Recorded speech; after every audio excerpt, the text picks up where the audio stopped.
Constantine the Great, as his name suggests, one of the greatest emperors of the Roman Empire. He was responsible for making Christianity the main religion of Rome, as well as founding the city of Constantinople, which became one of the most powerful cities in the world of all time.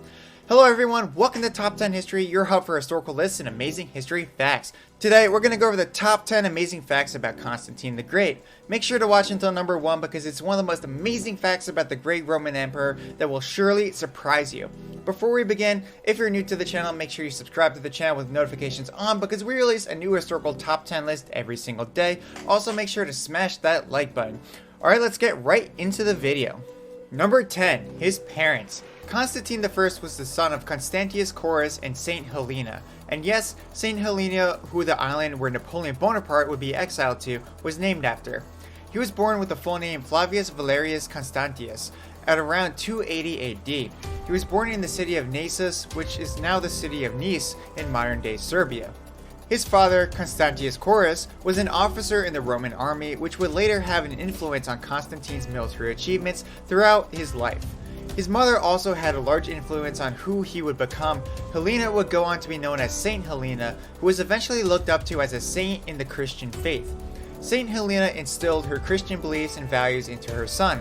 Since Constantine would eventually go on to become the emperor of all of Rome, he brought his mother's Christian beliefs with him and sought out to free Christians in Europe from the widespread persecution that they were facing. It's no wonder that Christians look upon her as a saint. She really had a powerful role that changed the course of history. Number 9. He studied at the court of Roman Emperor Diocletian. During Constantine's youth, Emperor Diocletian was in charge of the Roman Empire. In March 293 AD, he established a system called Tetrarchy. This system would have one senior emperor with the title Augustus and two subordinate junior emperors with the nickname Caesars. It was declared that Constantine would be appointed to be a future Caesar, so he was sent off to get a formal education at the court of Diocletian. While he was in school, he learned how to read and write in Latin, Greek, and also learned philosophy. During this time, he also witnessed Diocletian's great persecution. He witnessed the horrible atrocities that were committed against Christians over the course of Roman history. This is most likely what inspired Constantine to legalize Christianity and end the persecution towards these people. Number 8. How he became emperor. We just talked about Constantine's youth, now let's talk about how Constantine became one of the greatest Roman emperors in history. Well, his father was the emperor before him, and just a year before his father's death, he was promoted to Augustus following the retirement of Diocletian and Maximilian in 305 AD. After his father died, Constantine took over the title as Augustus with the support of his people. At the start of his reign, his portion of the empire included Britain, Spain, and Gaul. At the time, the Roman Empire was split between three emperors, Constantine, Licinius, and Maxentius, who was Maximian's son. Maximian would go on to betray Constantine and rebelled against him, leading to his execution by forced suicide. Number 7. The Battle of Milvian Bridge. Since we brought up Constantine the Great's foe, Maxentius, let's talk about him for a little bit. Maxentius declared war on Constantine. Constantine was able to capture several towns and cities in the empire, and eventually Constantine made his way towards Rome to capture the city and win the war. However, Maxentius was a bit overconfident and relied a little too heavy on superstition. Because he won the battle on 28 October 312 AD, which happened to be the exact 6th anniversary of his reign, he believed that he was destined to win.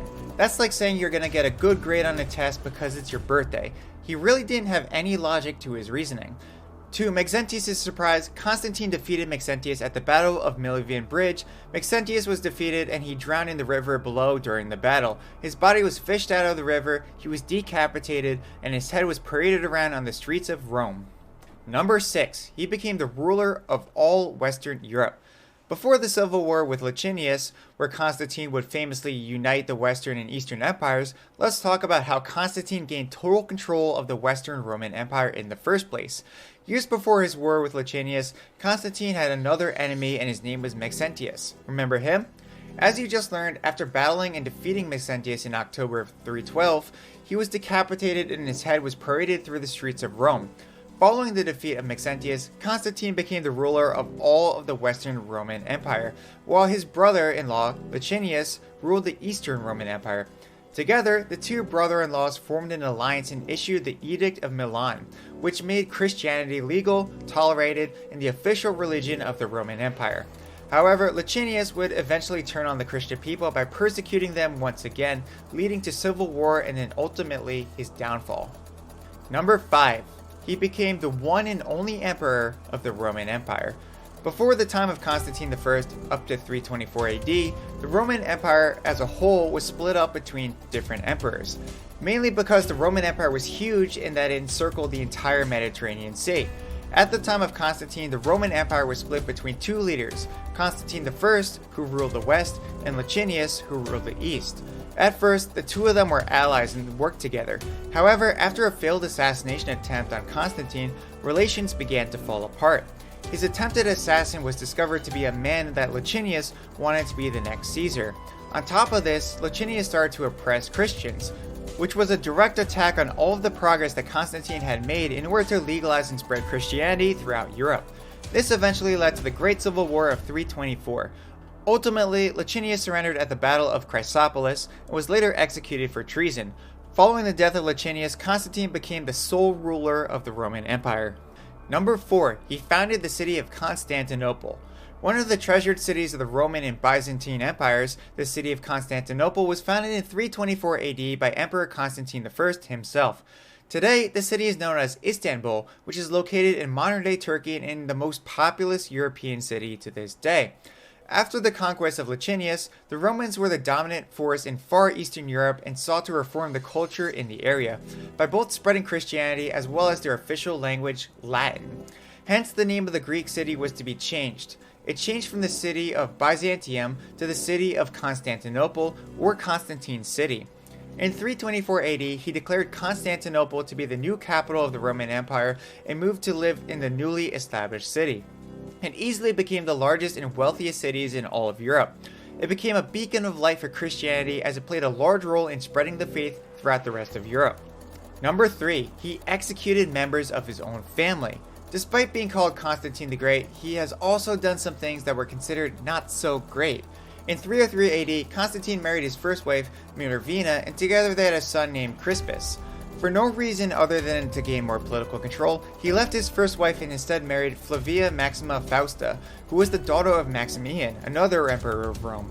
Now, Constantine would go on to kill both his son Crispus and his second wife Fausta, and the reasons to why are not 100% proven, but here's the most widely believed explanation.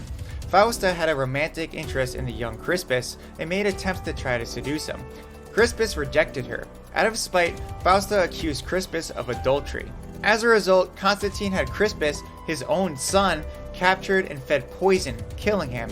Afterwards, it was eventually uncovered that this accusation was nothing but a fraud and a lie from Fausta, causing her to be executed in a much more creative way by boiling her alive in an overheated bathtub. Talk about family drama. Number 2. He spread Christianity in Europe.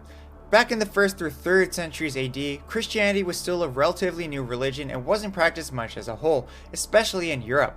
Much more than that, before the time of Constantine I, Christians were often persecuted in Europe and practicing Christianity was illegal.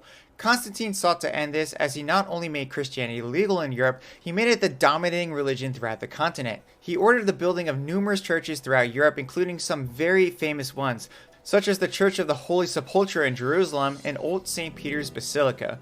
There are different theories to what inspired Constantine to be such a widespread supporter of Christianity during a time of widespread persecution. One theory is that he got it from his mother Helena, who was a devout Christian. Another theory claims that he had a vision of Christ himself, promising him a military victory at the Battle of Milan, and he became holier than thou after having this vision. Number 1. He was the second longest serving Roman emperor. Suggested by his name, Constantine had a very successful career as the Emperor of Rome, and having a long life and long time in office helped him do so. He served as the Emperor of Rome for almost 31 years, making him the second longest reigning Roman emperor, second only to Augustus Caesar, who served at the throne for 41 years. Some of his accomplishments include reuniting Rome into a singular Roman Empire, converting the entire Roman Empire into Christianity, as well as several military victories against the Franks, the Alemanni, the Goths, and the Sarmatians. Speaking of his accomplishments with religion and spreading Christianity to his land, he is praised so highly that he is even considered a saint by Anglicans, Byzantine Catholics, and Eastern Orthodox Christians. On top of this, the ever popular emperor was so great that 10 succeeding emperors took his name, meaning that there were 10 more Emperor Constantines after him, specifically in his honor. Yeah, there's no doubt how he got the name Constantine the Great. The Roman people truly loved him. Did these facts shock you? Make sure that you subscribe and turn on notifications so you never miss out on more amazing historical facts and much more. If you like this video, check out this next video on the top 10 facts about Attila the Hun. Alright, have a great rest of your day, and I will see you in the next video.